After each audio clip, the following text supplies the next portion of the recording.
Welcome everyone to Capital Connections Live, and this is our second coverage of the 89th Texas Legislative Session. I'm Doug Foster, the Director of Regulatory Affairs for Polunsky Beitel Green, and my partner in these podcasts is Peter Idziak, our Senior Associate Attorney for the firm. And some of these episodes will provide general information and kind of procedures regarding the Texas legislature, but our primary goal and intent is to highlight specific bills that, if they are passed into law, will have direct impact on the mortgage or financial institutions industry. So today we've selected our first bill to highlight, and that's Senate Bill 372 and its companion bill, House Bill 576. So before we go further, I guess, Peter, maybe you could describe some of the reasons for having companion bills. Yeah, sure thing, Doug. So with an extremely tight timeline during the legislative session, it's a very common process to file identical bills in both the Senate and the House.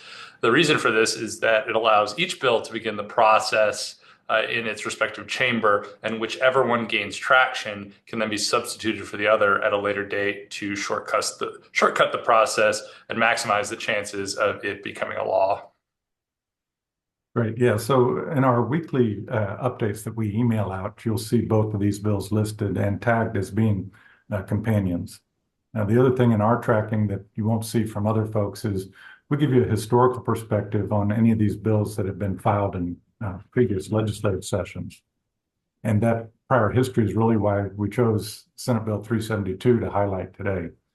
Our first highlighted bill is probably less to do with its importance and more a matter of the fact that it has a very high likelihood of becoming law.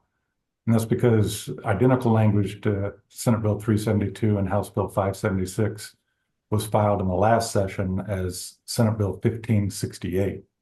And that bill actually passed both chambers of the legislature, only to be vetoed by the governor, not because of the content of the bill itself, but as part of the governor's retaliation for the legislature failing to pass any property tax relief during the regular session.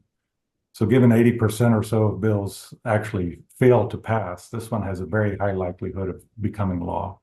So let's dive in deeper, and Peter, maybe you can share some of the details of what this bill hopes to accomplish. Sure, Doug. So Senate Bill 372 and House Bill 576 would expressly permit corporate entities to exercise the power of sale under the terms of a contract lien on real property. In other words, to serve as a trustee or substitute trustee. Now, the bills are not changing any substantive laws that exist now, but rather codifying a 2023 Texas Attorney General opinion letter, and that's opinion number KP-0424. And that opinion interpreted Texas law to permit the practice of corporate entities serving as trustee. So currently, Property Code Chapter 51 states that a person or persons, as authorized or appointed by the current mortgagee or servicer, may exercise the power of sale under the terms of a contract lien on real property. These bills amend sections of 51.001, parenthetical 7 and 8 of the Property Code to clarify that a person or persons includes a, quote, corporation, organization, government or governmental subdivision or agency, business trust, estate, trust, partnership, association, and any other legal entity.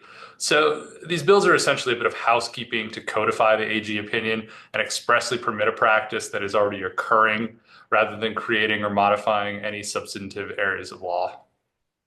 Right. Well, thank you, Peter, for diving into a little greater detail there.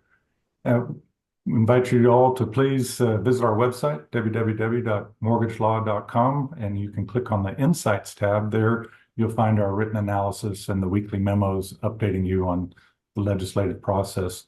And if you'd like to subscribe to this podcast, our Capital Connections Live, you can do so with information at the end of the video. So thanks again for watching us, and PBG's Capital Connections Live. On behalf of Peter Idziak and myself, we'll see you next time.